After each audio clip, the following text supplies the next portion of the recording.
Okay. All right, a little technical There difficulty, we but go. here we are. Welcome to another edition of Cambridge Inside Out. I'm Robert Winters. And I'm Judy Nathans. It's October 2nd. We're into October. That's right. I always thought of October 2nd growing up as like Oh, the day when like World Series would start. it would start on Well, October or maybe 2nd? it was just the last day of the But regular actually, baseball I do season. think that we've stretched out the playoffs. Well, Folks, we're with going to talk about the playoffs for a few minutes. multi levels of Yes. playoffs. When I was a kid, of course, it was just the American League champ, National League champ, and they just played each And other. they That didn't was probably it. have those three divisions. There were no divisions Right. at all. Well, back there then. wasn't that many teams. They expanded them I in the think it was- 60s. The Mets was an expansion team. I think when I was a little kid, Yeah. it was like 8, maybe 10. No, I think it was Well, actually do you 8 remember the teams Mets? in But the you're league. younger than I am. Do you remember the Mets getting expanded? Because Yeah, I was about 1962. Yeah, the 18. American League picked up 2 teams in 61 and Right. National League in 62. And Right. the Mets went 40 wins and 120 That was after losses. Brooklyn left and San Francisco and the Giants left New York. That's right. So and it was they a had- right. huge outcry outcry in New for York, yeah. getting a National League team. Right. Oh, yeah, yeah. Well, anyway. So anyway, the playoffs, which I have been following, and I know everyone. Oh, the Red Sox. I love the Red Sox. I like Chicago Cubs too, and then now the wild card after leading the division almost half the summer. But I think a few years ago we were dreaming that it would be a Red Sox Cubs World Series. yes, Wouldn't that I be the don't greatest? think that's going to happen this year, but No, it would have probably been. not. But Right. yeah, so basically we're going to be playing the winner of Oakland, New York, which Yeah. is that That's a game one game- is one game Wednesday. playoff. See, now we have 2 wild cards. We used to just have 1 wild That's card. right. Yeah. But now we have 2. So that's tomorrow night at 8:05, Oakland versus New York Yankees. So then we'll know who we play on Friday night here. Here in It Boston. says TBA, but They I actually don't know announced why. them today. Actually, they put. oh them no, in at the Boston. paper I'm today. sorry, TBA is where it's at this Yeah, channel. yeah, Okay. yeah. So, No, Boston has home field advantage. yeah. So The thing is that just like remember the Patriots went I think 16-0 and then they lost in the Super Bowl. Oh, they it was went, awful. They were undefeated No, they- until the very last. exactly, it was to Yeah. Miami, I think. Too, Yeah. or So something. Yeah. Red Sox had the best record in baseball Which this it doesn't year. mean anything. Doesn't mean anything. Because I come remember a few October. years back, Seattle had the best record, and That's they right. were out of the playoffs. So That's it. Oh yeah. it's going to be exciting time in October. Yeah. Yep. So some interesting teams. Yep. Definitely. So anyway, looking forward Okay. to it. We'll yes. keep you updated. And- Actually, and- next. Yeah. Never mind. Mookie, American League Oh. batting champ. Is he? Did they already determine that? Yeah, it's all based on batting average. So he And that's- he was okay. he was about I think 12 points higher than the next person, Well, who who was is this- JD Martinez, I believe. Okay, so that's just batting. What about the triple? Well, there's no it's triple this guy crown. that Milwaukee Brewers has been. Yeah, I think- Kristen Yelich or something. Right, Constantly being talked about. I think Trout. Triple crown. Well, maybe one year, but not this year. Yeah. So anyway, it'll be All interesting right, to so watch. it just keeps things a little, I know it's corporate and all that, but it's fun because it's live and it I don't gets worry us about away that stuff. from It's baseball. all this serious stuff going on. Yeah. Really. Yeah. Okay, So- so let's get back to our lovely city. Yeah, good old Cambridge here. Yes. So it's been kind of interesting. We had a city council meeting last night, but there's also, just other things that have been There floating. was a housing committee meeting that was televised last week, so you can see it on video, which I Right. did. Yeah. Yeah, and I think the sort of, and we talked about it a little bit in Mm. a previous week, sort of the one thing that seems to be kind of the flashpoint is Mm-hmm. this discussion about an idea that's been floated for several years and only recently were there any details being revealed about what they were calling either a 100% affordable housing overlay proposal, Okay. right? What do you mean by 100%? Like it has to be Meaning- only for affordable housing? Yes. Okay. So the Like thing all is, units would be 100% Right. affordable or right. whatever So that means. so it's Okay. quite different than inclusionary housing Right. because inclusionary it's a mix. It's above 10 units or above, it's 20%? Yeah. So Right. So the thing is for any other than small buildings, Right. you get a mix of incomes. Right. And actually, the nice thing about the inclusionary housing is that because it's built by developer as opposed to by federal or state dollars, it has far fewer strings attached in terms of who can occupy those subsidized units. And What do you mean for, I don't understand. well, the thing is, if It's income based, isn't it? it is, but the thing is that if you build housing using federal dollars, there Oh. are these restrictions that Oh, say right. it must be for people under pretty, various income thresholds. Well, that's like the buying ones too, when you can buy a unit. Well, it's rent and buy. But Really? but the thing about it is Okay. that if the strings are attached, it means Okay. that it's not really available for the most part for what we like to loosely call middle income people. Well, some of them it's like 5 times the national. I don't know. I mean, I looked at it once on buying. No, but it's the inclusionary. Okay, maybe is, that's that different. has no strings attached because it was privately developed. Okay, so that's not the same as when the community development has lotteries for units. Well, the thing is that they're right. So the thing is, the things built by the Affordable Housing Trust, and there are certain restrictions about I that. see. But the thing is that the inclusionary ones, not only do they mix incomes, which most of us think is a good thing. Yeah.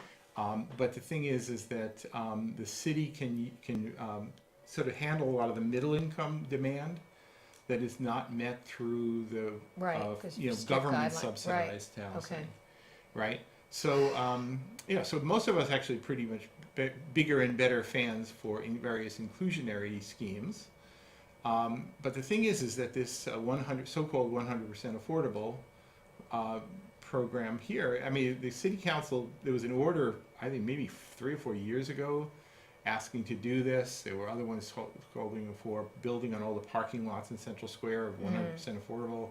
So these things sort of kind of went away for a while, and now they're coming back. And the thing is that it's sort of dovetailed into the Envision Cambridge to some degree, in that there was a housing working group, and they came out with recommendations. And the committee, I'm on that committee, but it's largely stacked toward some of the people who are promoters of or actually are affiliated with these various nonprofit housing developers. So you told me like people like Homeowners Rehab and Just to Start. Yes, yeah, Okay. yeah. So okay. So some of us were sort of the impression that in fact the proposals were pretty much being cooked up between city staff and the nonprofit developers to do this rather curious skewing of who could build what, when, So to where. give them more leverage. Right. I mean, it was sort of, I think they sold it as a notion that, well, the nonprofit developers wouldn't be able to compete with the private market. So. Well, that is true. Well, it is true. I mean, it is they true. don't have that money. It's true, but the thing is that the way this is handled is that the government, whether local, state, or federal, simply ponied up some dollars and basically got properties and built housing. That's how it was done forever. You're talking about in the past. In the past, but also to this, the Affordable Housing Trust.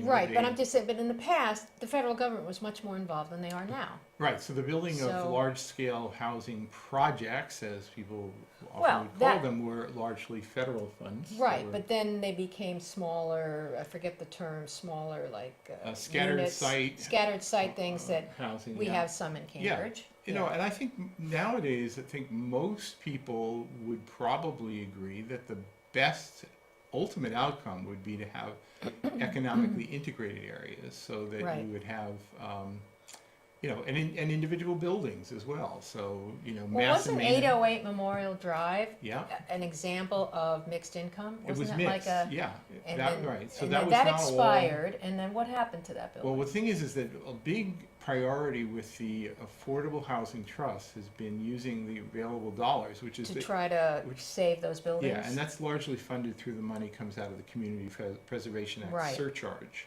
Plus some other funds from Plus the some city, other, yes? well, in the recent years, there's some additional funds that have been being put back into the kitty for that. Right. But the thing is that it's much more cost effective to preserve existing subsidized housing than it is to build new.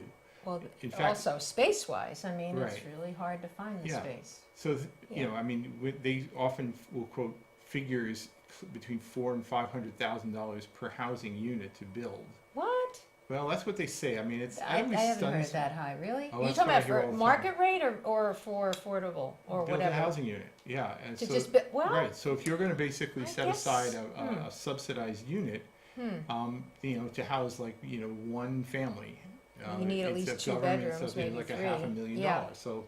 All right. Well, I guess I could see maybe a 3-bedroom unit costing $400,000. Sure. Right. Yeah. Okay. So it's So anyway, there's a lot of debate about what's the most effective way to sort of handle housing policy. Okay. Actually, it's interesting. I saw in the news today there was mayors of a whole bunch of Boston metro area mayors talking about made a commitment for some astonishingly high number of housing units that they Oh, hope really? to build over the next. So that's going to overcome that 15 whole years. 40B or whatever, not in my, the Well, density thing, 40B, or- that's separate, but. yeah, that's somewhat separate. But the thing is that basically people are finally just openly acknowledging that. We need a regional solution. Well, not only do we need Yeah. a regional solution, but the thing is that there are more people wanting to go back to cities, period. True. And Boston area seems to be attracting a lot of people because of the particular jobs. We've created a lot Right. of jobs, not just in Cambridge.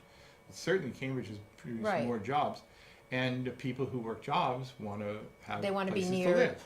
Right, but they Right. also sometimes want to walk, they want to use public transportation, they're younger, Yeah. some of them, they want to bike, That's so. right. And you Yeah. couple that with a national trend of people wanting to Right. live more back in the city Yeah. rather than out in the burbs. Because we built those highways and those cars, and now That's we're right. gonna- It's But probably going to go back again, I hate To to some say it, but, degree, yeah. But the thing is that job production and housing production, the housing has not matched the demand for a while. So basically, we're not just running in place; we're falling behind. Yeah, And so people can talk all they want about affordability of housing, but the truth is that if you don't have an adequate supply of housing to meet all the jobs that you're creating, then Right. everybody's going to be fighting for them, Right. and it's guaranteed that the costs will soar. right. But, You know, it's It's so. also more you've expensive heard just to build. You've heard the figure that it would cost for an average family to live in Cambridge in a two-bedroom, you'd have to have about $120,000 in income. That's two incomes a Yeah, but year. the one thing I mean, I'm going to get a little have you geeky. heard that? Oh, I've heard it. It's believable. I'd say though that the one thing that has changed dramatically over the last 15 years, let's say, is that it's not so much the average, it's the distribution. So once upon a time, even if the average was getting higher and higher, there was still enough of a range of housing opportunities in various neighborhoods around the city, so that even if the average had gone up, you could still find something that was in your price Are you range. talking about for renting or buying? Either. Because you cannot Either. buy with that No, amount. but once upon a time, for Maybe. example, in the area they now Well. call the port. Yeah, but you're talking about everything was cheaper then. No, but the thing is that what's really happened now is that having a big spread of some really expensive stuff, I know. reasonably affordable stuff, and then either the mean or the median in the middle. So everybody knows the average cost of housing has gone up, but the thing is that what has also happened is the spread has narrowed. Well, Right? I see there's it still more the as high very end. rich and low Right, income, but- I don't see anything really in the middle unless you've been Right, living here but- for a while. But there was a time you might reasonably buy a two-family house somewhere. That's but- probably 10 But years with ago. at that. the condominiumization process has sort of gobbled so much of that up that now the available 2 and 3 families are out of sight. Well, as that's well. true. We allowed condoing it, and now Right. some people I know have just have not condoed and provide rental. They don't necessarily do me, it for like families. me. Well, yeah, but you Yeah. have that one property you live in. Yeah, yes. that's it. So you That's can it. afford to do that. Yeah, but Yeah. the thing is that whereas once upon a time, if you were willing to compromise, buy a fixer-upper, a multifamily, and live with all this stress and strain of being a landlord, you could find a way to afford housing yourself and others. You But had to those be- opportunities are really True. vanishing. You had to be kind of forward thinking too. A lot of people did not want that. I don't want to live somewhere under you. It was really dumb Right. because it provides you a rental income and it's. Yeah, place to so live. that was a model Yeah. that's largely But it is true. disappeared. I'd be curious to see that figure about how many condo conversions have taken away. All you need to do is look Housing. at when they do the last night was the setting of the tax rate at a city council meeting. Oh, right. Yep. Or at Which least we'll talk shaking about, the yeah. various votes that lead to the setting of Right. the tax rate. But the thing is that one of the things they always include is the information about 1 families, 2 families, 3 families condos. And I've been watching this for 20 plus years, and you could see once upon a time the condo class was the smallest, and there were a lot of 3 families, a lot of 2 families, and then single families. And Some and- condos are big. well, what has happened though is that things have Yeah. flipped, and that So now your the condos are more than fewest single the families. fewest units were condo units, and then there were a lot high end of the 2s and 3s, and now the the 3s are opposite? down at the bottom, Interesting. and the condos are So does that above mean the everything. taxing should be different? I think they Councilor talked about- Mallon mentioned that. They talked I think, about this yeah. a little bit last night at this Yeah. hearing, which is an idea that was actually Michael Sullivan first was promoting back, maybe 10 years ago. Well, it'd have to be at least 10 years because I forget how long he's been off the council. Yeah. But there was one year when 2 and 3 family homes, including mine, got hit with these gigantic leaps in valuation. So we got these shocking. Even if they were owner occupied?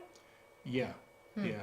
Well, the thing is, if you have a multifamily, if you're owner occupied, you get one residential exemption. True, But if you right. turn your 3 family into 3 condos, and Right. they're all owner occupied, each Right. one of them gets the same residential exemption Right. that the 3 Right. family homeowner did. Right. So the city Yeah. ends up getting less tax Yeah. from a condoed 3 family than it would from So an what uncondoed 3 would, family. what would be the recommendation, to treat it Well, as a single family? Basically, the way they set the residential exemption, which is just a single figure. Right. Everybody gets exactly the same. Right, Flat, no matter how valuable your house is, right, no matter if it's a condo, 2 family, 3 family, or anything else, right? right, yeah. So they wanted to have it be different within each category. Now, this would probably lead to condominium owners today, in terms of real estate taxes, have the sweetest deal on earth, Yeah, right? So politically, I think the idea kind of went away because it might be Upset coming. people? You might be asking oh, condominium owners to pay more tax, and people say, "Well, we don't want to go there," right? well, So, but the thing is that even I think Councilor Mallon, I think was the she one last mentioned night. this, yeah, because I guess mentioned she last lives night. in a condominium. and Yeah. She said, I get all these services, blah, blah, blah. And I said, Yeah, and I pay yeah. like next to nothing in taxes. Right. Actually, there was still some of the condominiums. There's a rule that says if you take the value of your place and you subtract off the residential exemption, there are some places where the residential exemption exceeded the value of Wow, your condo. I wow, don't think that's true anymore. probably not, Because the residential Everything's exemption is gone up. probably $300,000. yeah, And but there were some properties that were worth $280,000. a long time ago, So Yeah. what happens then? Well, then there's a minimum tax you pay. right. So a lot of not a lot, but there was a. So is that being addressed? I couldn't quite follow that last night. There were well, questions about it. Robert Reardon, Robert who's the Reardon, city yeah. assessor, certainly talks to the people at the Department Something of to do Revenue with the about state it. has to do with it? Yeah, the thing is, city has no authority to Yeah. create its own tax And they don't want to structure. do a piece by piece, they would rather Yeah. it be a, Yeah, Yeah. so the thing is, you'd have to get state authority to do it yourself, like Mhm. in the form of a home rule petition. The state is very hesitant to do Right. that. They're saying if we're going to provide something, we would provide it To to every- anyone who opted into it. right. A lot of cities don't use a residential exemption at all. It's Well, just they a don't- flat tax. Well, they don't have the same makeup that we do. They don't have the commercial Well, base, they don't, Well, right? right, but the thing is, when you put in the don't have residential exemption, that Harvard, means yeah. you're Yeah. reducing the amount of taxable value that you city can Right, raise and money they on. can barely. So they have to they ha- increase the tax rate. Right, exactly. And people don't want to, some Right. cities don't want to do that, so they don't use the residential tax rate.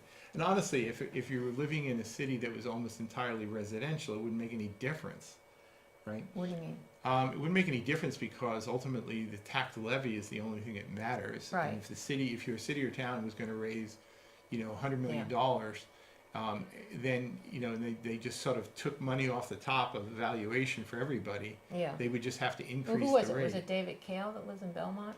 That he's talked about what he pays He versus- was the or town somebody manager of Belmont too. Right, but he also mentioned his own situation where Right. you pay for school service, you pay for Yeah, no, fees this and fees that, and That's right. but I think that's because what Well, you're talking about, well- it's all Well, residential. 2/3 of the Yeah. property tax levy in Cambridge is borne by the commercial property Well, owners. that's So- pretty significant. It is very significant. That's why we can do what we do. Right, and actually it's been You pointed out that even if Yeah. people says, well, let's build more and more housing, which I hope we would do, but It's thing not is- going to bring in that, especially Well, affordable. How much can you tax that? because of the restrictions in how you can skew the tax rates, Right. because I forget what the figures are, but it's something like $5 and something on the 1,000 Yeah. residential and 13 something on the 1,000 Right. for commercial. Right. So it's a lot higher rate for commercial. Right. But the thing is that you can't just push that arbitrarily apart. Right. No, it has to somehow balance. Right. So if you yeah. build a lot more housing to increase the residential tax base, you actually run into a situation where you bump into a wall, where in fact you have no choice but to actually make the residential taxes go up Right. and shift away from the commercial because of the state law. So the way you engineer this is you make sure that there's some commercial development in parallel with the residential, so that things don't start tilting to one side or the other. Right, makes sense. So, and we've got a pretty good management team, financial management team for the city. And Louis DiPasquale, who's now city manager, but he was director of finance for ages. David Kale, and others. So they know what they're doing. And it was interesting to hear. There was a lot of questions about the free cash because we have so much now Yeah. So how would you? I'll leave it to you. I mean, I listened to it. All right, me, so it made sense what he said, but all right. So what happens? yeah, Right now, 230 million. something high, but so and I remember some like 20 years ago there were some city councilors when we had a healthy free cash balance and a excess levy capacity without running into the Prop 2.5 limits. Right. That there were some councilors were saying, well, we've got these priorities. Let's start dipping into free cash. Right. We have to do this. Which we do. That's why we have doing some of the stuff that we're doing. There's schools we're building. And stuff. But the most interesting kind of balance between the elected officials and the city manager really takes place when the management is trying to maintain an even keel. Right. And also plan for when maybe it isn't so. You need to maintain a rainy day fund. Right. And also for the rating agencies, for the bond right. ratings. Some people question that, like, would it really make a difference? Well, there were three councilors in particular. Yeah. Carlone, Mallon, and Zondervan, who pretty much were saying, let's dip into the rainy day fund and build more because don't you know we need more affordable housing? So or they question it. They didn't say.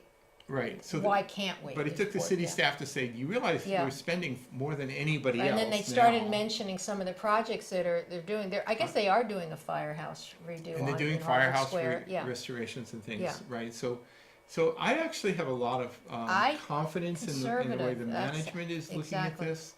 So when the city councilors start just looking at it and their dollar signs light up in their eyes and they say, boy, we're going to be real popular. We're just going to dip into the piggy bank I think and do this. Making a big thing. No, honestly. I think some of it was just, especially for the newer counselors, they just want to know. It's their first tax hearing. They want to know, okay, and they accepted the explanations. Well, right. But, I think it was maybe Councilor Carlone was saying, how much of the free cash can we spend so that we can just stay just enough the threshold so that the rating agencies don't drop our rating? Why can't we eliminate that $100, decrease for would they really notice it, but it would give us $9 million? I mentioned that as well. Yeah. Yeah. Right. I thought it was more the other two they're questioning. Yeah. But McGovern kind of put some. Oh, he put some perspective. Yeah, because he's been on it longer. Yeah. Well, actually, he's been on as long as Carlone. That's true. Yeah. Right. But I guess he grew up here and he. Well, he was also chair of the finance committee. I think I think when you go through the experience of being chair of the finance committee, you are probably interacting a lot more with city staff than all the other members. But he also referenced a time, which maybe you remember, when we were in dire straits or something. When was that? Well, the thing is if you go back a long ways, like in the early '80s, we were right because he was in. We had jump bond status. Yeah. For Cambridge. Now, what had happened? And then Bob Healy arrived as city manager, and it was Bob Healy. I don't know. He should get all the credit, but the thing is, he deserves a lot of credit. Okay. But remember when Bob Healy took over as city manager, Louis DiPasquale was also coming on back then, working in finance. Well, I think someone mentioned until Kendall Square got developed, which you could say right or wrong. That's when things started to change. Because we were losing our manufacturing. But people need to understand that the development Kendall Square was not just done. It's not like the city just let something happen. Yeah. That was done with great intention to be an economic engine for the city. So for a time, I think a quarter of the tax revenue was just coming out of that one little piece. So and people complain today. They say, "Well, why wasn't any housing built there?" I said, "Well, because that wasn't the plan at the time. The plan was we needed to get us in a stable, which it has, and now." Our residential prices have gone up so much that gives us a lot in tax, right? Oh, so it's so we played it right. I think over the years, and now we're actually in a position where in Kendall Square, because I go through every day, where now there are projects that are housing intensive are going up. Right. In fact, every new project has some kind of housing, retail right. thing going on. So in other words, so the economic engine aspect of Kendall Yeah. Square was quite successful. Right. And we can now afford to do what they call Right. infill development to put in housing. Right. And when Volpe on the other side of Broadway Right. eventually gets developed, Yeah, by MIT partners, there's going to be a very significant increase in housing for that 700 as housing well. units or some 1,000, I don't know, Yeah, something in that really range, high. maybe Yeah. more. Yeah. So or it was maybe 1,400 or something. It's going to be a lot. Yeah, I don't know how many are, some of that's Yeah. for students, maybe? Not there. graduate Not so no? much there. I think right in Kendall Square proper under the Some current of it, yeah, proposal, okay. the current construction south of Main Street and down at 1 Kendall Square. Not 1 Kendall Square, but 1 Broadway area. And also, Broad Canal Louis area. Di Pasquale brought up that the Foundry building's gonna take some of that free cash, I mean, they're already Right. planned for that. So Yeah, there's things so that are in the things that happen, pipeline. it's Yeah. good to have a healthy, Right. do you need to have as much money as we have in free cash? Maybe not, Does it but, earn interest? but listen, I hope so. yeah. It better, I don't know. One thing I saw in the news, I think yesterday, was one of the big companies in Kendall Square, I think it's on Binney Street, announced they were laying off 120 people. Oh, I didn't see that. So the thing is, these life science industry. McGovern brought that presidents- up, and Zondervan is shaking his head. He said, "I don't know. I think they're you not could going to go out of business. Yeah, Well, right. maybe they're not going to go out of business, but the But thing is, the They're notion. dealing with People stuff have this too, notion that yeah. the life sciences it's just or an biotech and all that. exponentially Yeah. increasing curve guaranteed. That's just not true.